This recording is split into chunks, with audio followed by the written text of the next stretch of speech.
welcome to another episode of Fake It Till You Bake It, where we improvise ideas and recipes and hope that they turn out at the end. Today we are going to be making a Matcha Yuzu Mousse Cake with a lemon sponge, and we are going to be placing it on top of a Matcha Biscuit cookie. So I have a couple of reminders for you guys before we get started into the video. Number one, have a well-ventilated kitchen. So during the 3 to 4 days of filming, everything was just melting within minutes, me taking it out of the fridge.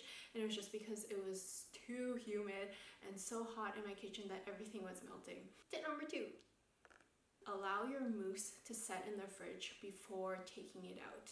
So it's really important that when you're making the matcha mousse, you're allowing the gelatin to really solidify the whipping cream. And to really let the matcha flavor incorporate into the mousse first before you're using it. My next tip is to keep an eye on everything you're baking. The matcha biscuits, they bake very, very easily, and you want to make sure you take it out as soon as the edges start turning brown. You don't want it any more than a light golden brown color. My fourth tip for you is to watch the video entirely and to understand the instructions.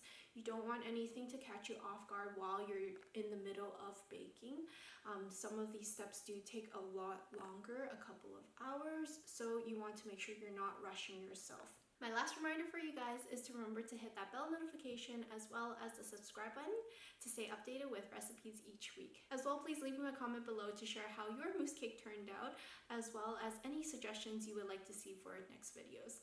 Let's get started into the video.